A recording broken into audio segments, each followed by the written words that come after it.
The Gavin Smith Racing Yard enjoyed a great day on Friday. They'll be hoping to follow up on Monday, where we race again, having 8 races on the poly surface here in the Eastern Cape. I'm chatting to Dean Smith about the yard's chances, and they start in race 1 with House of Sussex. Now, one thing we can definitely say about him is he has the most consistent form in the field.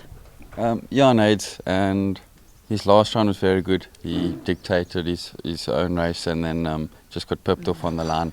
But he does have his problems, Nate. He's not the best of movers, and he doesn't take much work, whilst he does move a little bit shorter. But Nate, it looks like a nice race for him Friday, expecting a good run.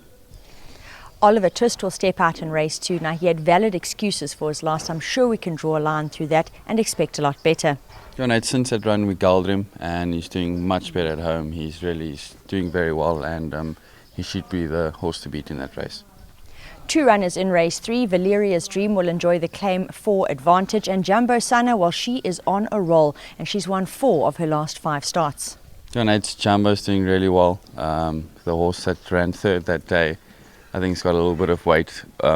She's a better weighted horse now to Jumbo, but Jumbo is doing really well, and we're hoping for another big effort from her.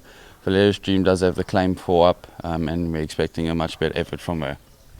In race 4, Golden Pacific. Now, she's going to enjoy a lot of advantages on Monday. She enjoys track and trip. She's got pole position draw, and she'll have 4 kilos off her carded weight. She'll be joined by Unconquerable Lady, who'll be debuting for the yard and on poly. It's Golden. She's doing really well back at home. She's enjoyed her freshen up. She's moving good. She's working good. And like you said, she'll enjoy the apprentice allowance off 4 kgs off. I think it brings her into 56. And she's definitely a competitive runner, expecting a top 4 effort from her. Unconquerable Lady, she's a nice filly with some nice Cape form. She's been coming from a bit off them, so we've decided to put the scoops on. Obviously the poly is quite a fast racing surface, and from the wide draw we're going to try to get her as handy placed as possible so she can run a big race. Her work has been good, expecting a top three effort. Another 2 runners in race 6. Head Gardner. Now, he rarely disgraces himself, always about the action. He'll be joined by Reach for the Stars, who has been showing improvement as his merit rating has slipped down. Nate, and they both ran over the mile last time. They both do prefer the 2,000 metre trip, which is on Monday, and expecting quartet efforts from both of them.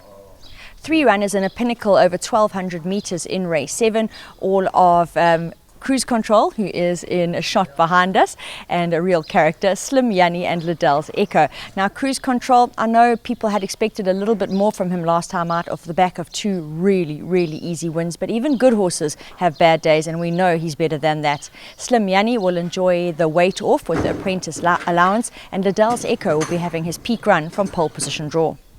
Nate, I think just scrap Cruise's run last time. Like you said, off day, he just didn't do anything that he normally does, didn't quicken, didn't try. But he's doing extremely well back at home. He's in a really good space, and we're hoping he can bounce back to his best on Monday.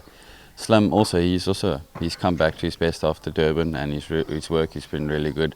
Expecting a quartet effort from him. And Liddell's, we just want to see some improvement. Like I said, 3rd run after break, he's got pole position. Hopefully he can be placed and run a nice race.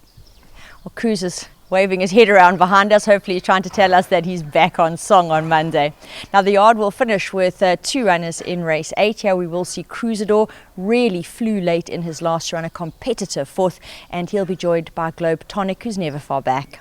It's Cruisador last time over track and trip. He won, going to the front in that Gale Force win, and hopefully he can be placed well again.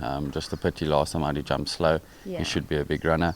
And Globe Tonic, last time he did travel a little bit hard over the 14. We've dropped back 100 metres, and hopefully the pace will be a little bit genuine, and then he should finish his race off. 2 runners that can be very competitive for the yard to end on Monday.